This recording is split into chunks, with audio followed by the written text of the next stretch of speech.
The wind howled around the isolated lighthouse on Martinez Rock, a jagged island 30 miles off the coast of Maine. Coast Guard engineers, Nate and Russell, had been sent for a routine 2-week maintenance rotation. The first 3 days passed uneventfully, just diesel fumes, salt corrosion, and the monotonous sweep of the beacon across empty ocean.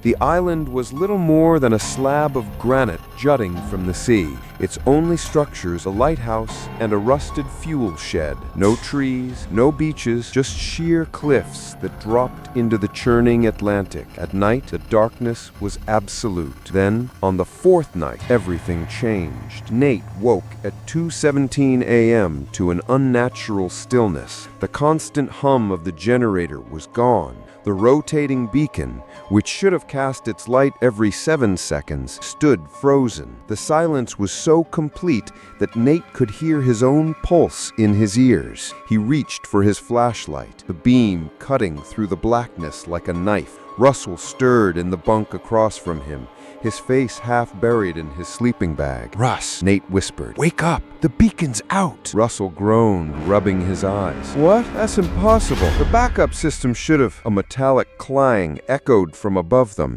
as if something heavy had been dropped in the lantern room. Both men froze. Together, they climbed the spiral staircase, their boots ringing against the iron steps. The higher they went, the colder the air became. Not the crisp cold of the North Atlantic, but a damp, clinging chill that seeped into their bones. When they reached the top, Nate's breath fogged in the beam of his flashlight. What they found defied explanation. A soaked wool blanket, crusted with dried seaweed, had been wedged deep into the gear mechanism. The fibers were tangled in the cogs, stopping the rotation dead. Worse, the blanket reeked of salt water and something else, something faintly organic like rotting shellfish. The heavy door to the lantern room had been locked from the inside. The windows, thick with decades of salt buildup, couldn't have been opened without leaving marks. Russell swallowed hard. There's no way this got in here on its own. Nate didn't answer. He was staring at the floor. A trail of damp footprints led from the door to the gearbox. The prints were barefoot, the toes elongated, the arches too high. Human, but not quite. They removed the blanket and reset the beacon. Neither of them slept the rest of the night. The next night, it happened again. Nate was already awake when the generator cut out. This time, he didn't wait. He grabbed his flashlight and shook Russell awake. "It's back," he said.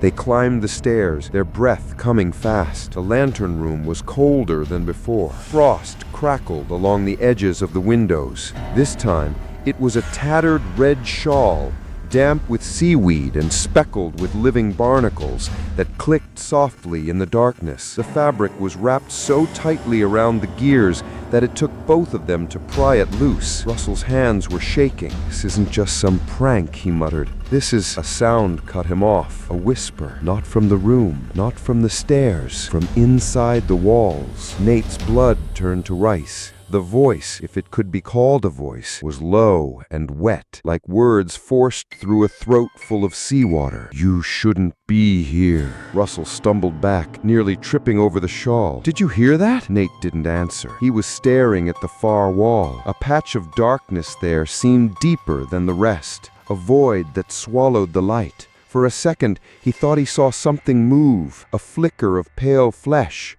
a hand pressing against the brick from the other side. Then it was gone. They fled downstairs and barricaded themselves in the supply room. Neither of them spoke. There was nothing to say. By the 7th night, Russell was unraveling. He barely slept. He jumped at every sound, and he kept insisting he saw movement at the edge of the beacon's light, a fleeting silhouette that vanished when he turned his head. "It's a woman," he whispered one night, his eyes glassy in the dim glow of their lantern. "She stands on the rocks below, just watching." Nate didn't answer. He'd seen it too. A figure in a tattered dress, her hair hanging in wet ropes. She never moved, never spoke, just stared up at the lighthouse with eyes that reflected the light like an animal's. On the 9th night, the footsteps began, slow, deliberate, descending the metal staircase, from the sealed lantern room. Nate's blood turned to ice when he realized Russell was already awake, sitting bolt upright in his bunk, staring at the door. "It's not her," he whispered. His voice was ragged. "This one's different." The steps reached the bottom of the stairs, then stopped. The silence that followed was worse than the sound. They spent the remaining nights barricaded in their quarters, jumping at every creak of the aging structure. Their final morning, they discovered the beacon's massive bulb had been unscrewed and placed neatly in the center of the lantern room. The glass was smeared with something dark and sticky. The emergency radio crackled to life unprompted, broadcasting 3 seconds of garbled screaming before going silent. When the relief boat arrived, the captain asked why they'd sent a mayday call at 2:12 a.m. Nate and Russell exchanged glances. Neither had touched the radio. Russell quit the Coast Guard 3 months later. He never spoke of what happened on Matinus Rock. Nate still wakes some nights, convinced he hears the sound of wet fabric dragging across his bedroom floor, and sometimes, just before dawn, he sees a figure standing at the foot of his bed, a woman in a tattered dress, dripping seawater onto the floor, waiting. The man behind the lighthouse. This happened during the peak of the COVID lockdowns, when people were losing their minds from cabin fever. I was single, stuck inside like everyone else, and spending most nights scrolling through Tinder or DMing people while some Netflix show droned in the background. That's how I reconnected with Sophia. Well, Soph, as she went by online. I'd followed her for years on Instagram, but never spoke to her until one slow Tuesday night when we both admitted to being bored out of our minds. She lived just 5 minutes away in Suffolk County, Long Island, not far from the Hamptons. We decided to hang out. Why not? Everyone was breaking quarantine by then anyway. I picked her up and we drove to a nearby park, one of those small town ones that had been taped off due to lockdown. We hopped the fence, sat on a bench, and cracked open a couple of White Claws. She had this rebellious energy. Cool, not reckless. The kind of person who liked trespassing, sneaking into places, and making boring nights exciting. Within an hour, she pitched an idea. Let's go to Montauk. Walk the cliffs behind the lighthouse. It's spooky out there at night. Technically, the lighthouse was closed, probably for the season and definitely for COVID, but she seemed confident. I was in the mood for something weird and impulsive, so I said yes. We drove the hour east to the tip of Long Island in the quiet dark. When we arrived, she directed me to park in the empty lot right in front of the lighthouse. "You sure this is okay?" I asked, scanning for security. "It's Tuesday. It's the off-season. Who's gonna come?" She shrugged, cracking open another White Claw. "I've done this before." So we got out and started walking. The lighthouse loomed over us like a skeletal tower, its light sweeping across the dark cliffs. Something about seeing it up close at night was unnerving, like we were in some forgotten liminal space. We didn't go through the main entrance. Instead, she led me along a narrow side trail that wrapped around the cliff's edge, down behind the lighthouse. This was the famous cliff walk. We had to use our phone flashlights. The only lights were at the front entrance, and even those were dim. The path was rocky and uneven, the sea crashing below us. It was quiet, eerily so. Soph was behind me when she suddenly whispered, "Do you hear that?" I turned around and saw her shining her flashlight into the dark behind us. Her hand was shaking slightly. She said, "There's someone there." I swung my light around and froze. Someone was standing on the rocks, maybe 20 feet away. A man, still and silent. He had a hood pulled over his head and wore a long coat. From what little we could make out, he was likely black, but we couldn't see his face or tell his age. I called out, "Hey, do you work here?" No answer. He just stood there. Then I followed up with, "We're just leaving, sorry." Still no reaction. Then finally he spoke, his voice low and casual. "Y'all wanna buy some coke?" We both stood there, stunned. Not security then, but that didn't make it better. If anything, it was worse. Why was this guy just standing out here, in the dark, alone, trying to sell coke on a cliff walk during lockdown? "No, man, we're good," I said quickly. I motioned to Soph to keep moving, letting her go in front of me now. We kept walking, trying to act natural, but every few seconds I glanced behind us with my light. He was still there. And then he started walking too. Same pace, same distance, no talking, just matching our steps like some silent predator. By the time we reached the far end of the cliff walk, I could feel the tension in my chest like a weight. My stomach churned. We cut through the grass toward the parking lot. He was still behind us. That's when we heard it again. "Where are you going?" His voice was closer this time, curious, but not friendly. I didn't answer. I just whispered to Soph, "Keep walking. Don't say anything." But then 2 more guys appeared. They stepped out from the shadows behind us, coming in at an angle. It was like they'd been waiting for us. I didn't want to run and trigger a chase, but my instincts were screaming at me. I picked up the pace, unlocking the car from a distance. One of the other guys shouted something, but I couldn't make it out over the pounding in my ears. We reached the car, flung the doors open, and climbed in. Just as we shut them, they were on us. I locked the doors a second before 2 of them yanked at the handles, one at my door, one at Soph's. We screamed. I slammed the car into reverse and peeled out of the lot, swerving to avoid hitting them. They banged on the hood and rear panels, but once the car was in motion, they didn't chase us. The road away from the lighthouse was dark and empty. For the first 5 minutes, neither of us said a word. I kept checking the rearview mirror, even though we'd left them behind. Eventually, Soph whispered, "What the hell was that?" I didn't have an answer. My heart was still racing. Some of my friends later said it sounded like a gang, Crips maybe. Others think it was just some creepy drug dealers waiting for someone dumb enough to trespass. Either way, I'll never go back to Montauk at night, not even with company, not even with a flashlight. Too close, too real, too terrifying.